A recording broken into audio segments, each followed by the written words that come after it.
Assalamualaikum warahmatullahi wabarakatuh. Hello everyone, how are you doing?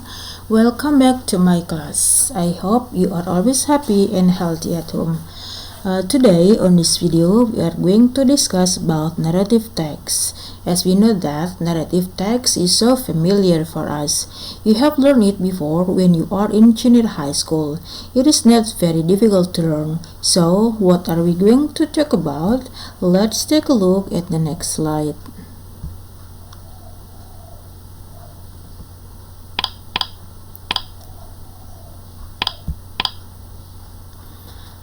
Tapi sebelum dilanjutkan ke materi inti, tolong untuk di-subscribe dan like-nya ya, supaya kalian tidak ketinggalan dengan video-video pembelajaran berikutnya. Thank you. Well, take a look for menu utama. Here there are KD, kompetensi dasar, and materi inti. Kita lihat yang pertama untuk yang KD dulu. Well, untuk yang kompetensi dasar kita ada dua, yaitu 3.8 membedakan fungsi sosial, struktur teks, dan unsur kebahasaan beberapa teks naratif lisan dan tulis dengan memberi dan meminta informasi terkait legenda rakyat sederhana sesuai dengan konteks penggunaannya.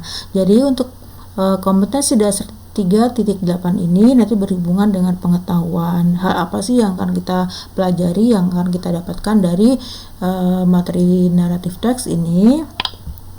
Kemudian untuk yang kompetensi dasar 4.8 ini berhubungan dengan keterampilan menangkap makna secara kontekstual terkait fungsi sosial, struktur teks, dan unsur kebahasaan teks naratif lisan dan tulis sederhana terkait legenda rakyat. Dan naratif teks yang kita bahas kali ini fokusnya hanya satu, yaitu dalam legenda rakyat. Well, next take a look for materi inti. Apa sih materi inti atau inti yang akan kita bahas hari ini? The first, there is for definition, social function, generic structures, grammatical features, kind of narrative, example, and evaluasi.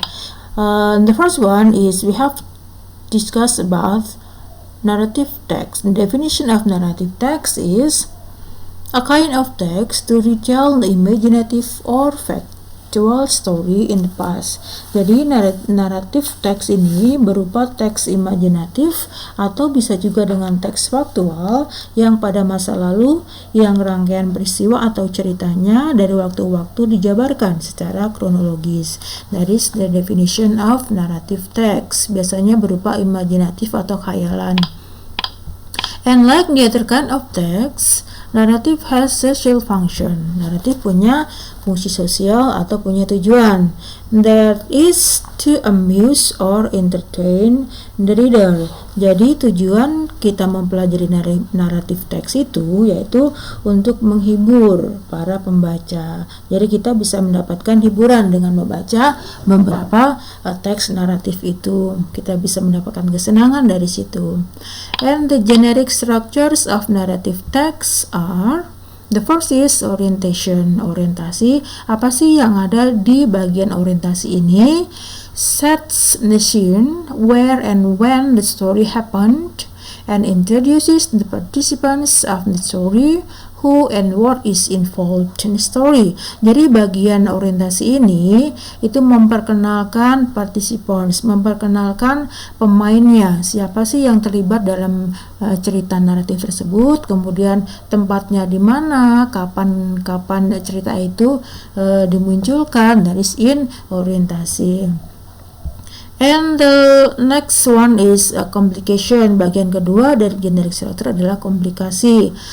Tells the beginning of the problems which leads to the crisis of the main participants. Jadi dalam bagian kedua ini biasanya dimunculkan konflik-konflik atau problems yang dihadapi oleh para pemain utama.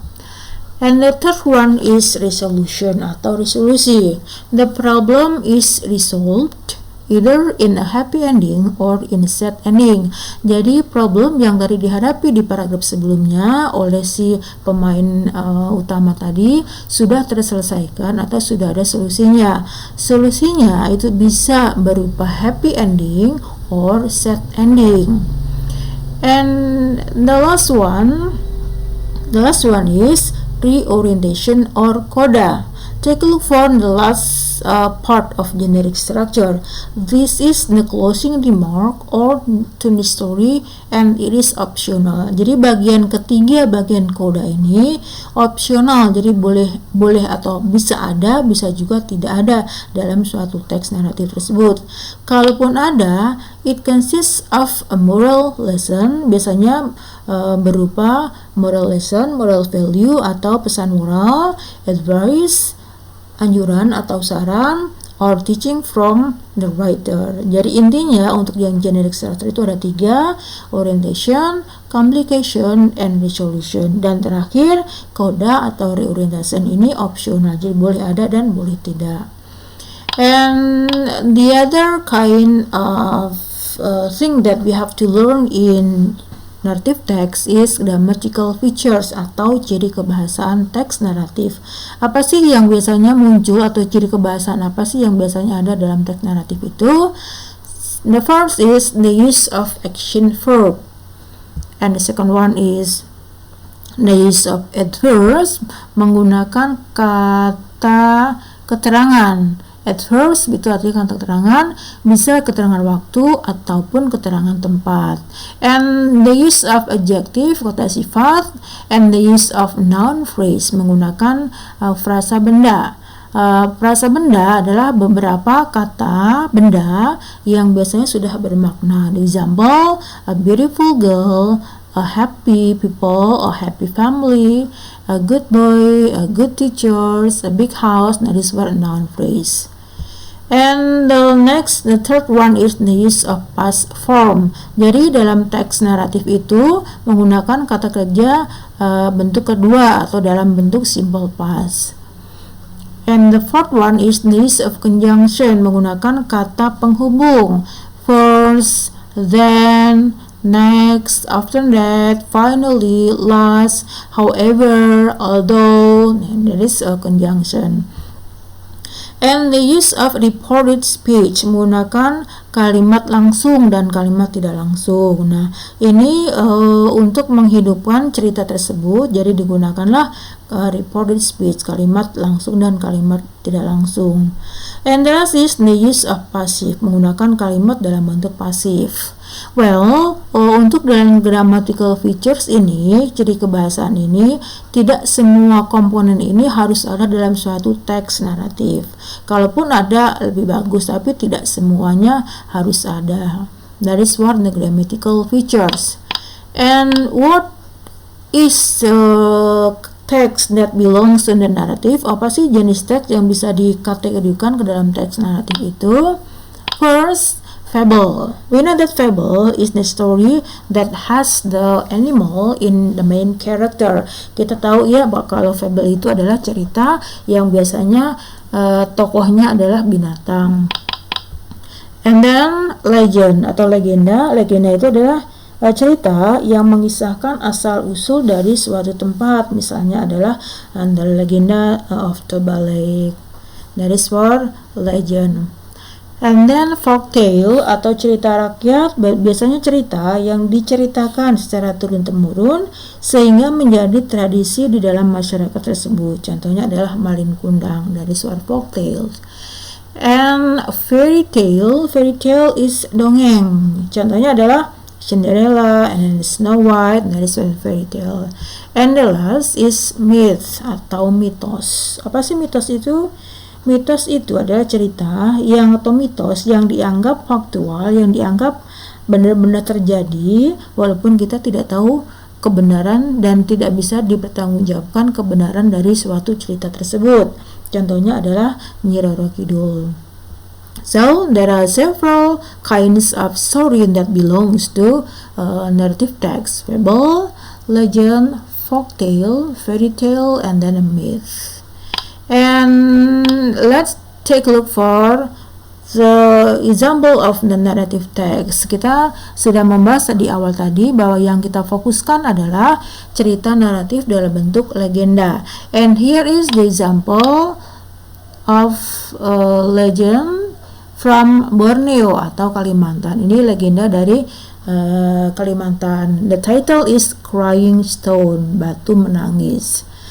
Well, sambil kita membaca, kita sambil menelaah dari sisi grammatical features, ciri kebahasaan, dan generic structure-nya. Di paragraf yang pertama, on a hill in area of Borneo, nah kita sudah ada satu kata nih, Borneo, berarti tempat, berarti ada keterangan tempatnya, berarti grammatical feature, adverbial of place-nya sudah ada. Kemudian they lived di garis merah ini ada lived, berarti the use of past form gitu. Lived ini menggunakan simple past atau kata kerja bentuk yang kedua. Grammatical feature-nya sudah terlihat.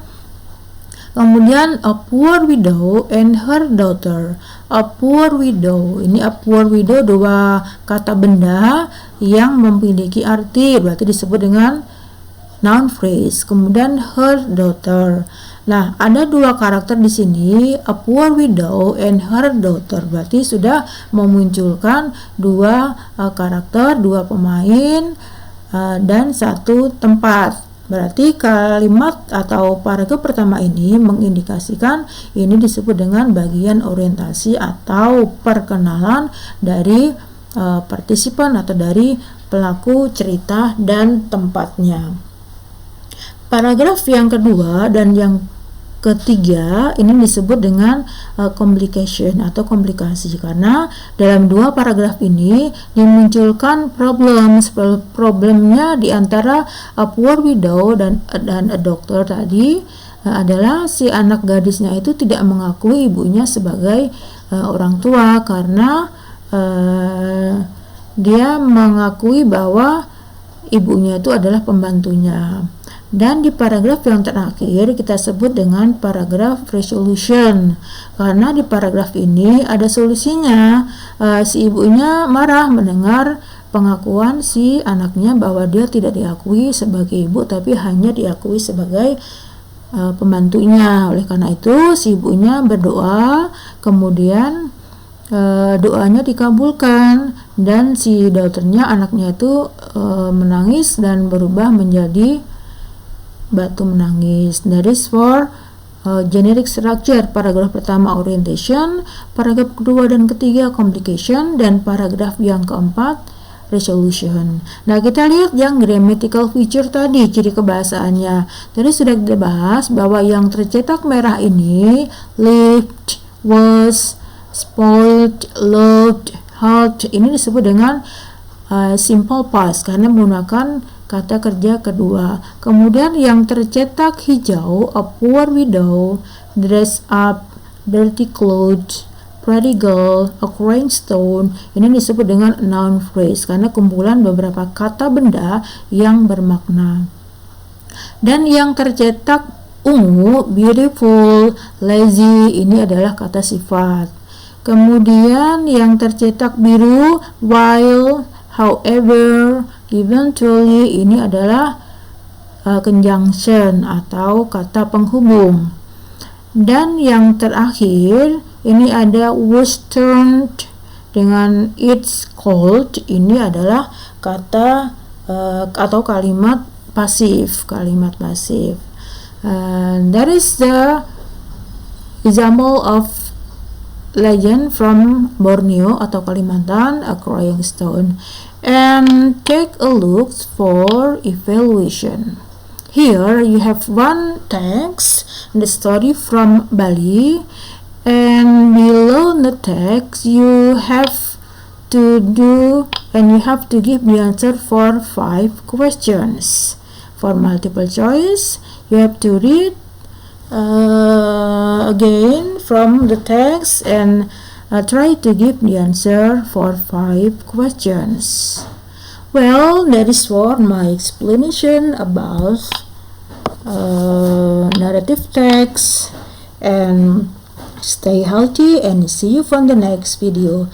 Thanks for watching. Wassalamualaikum warahmatullahi wabarakatuh.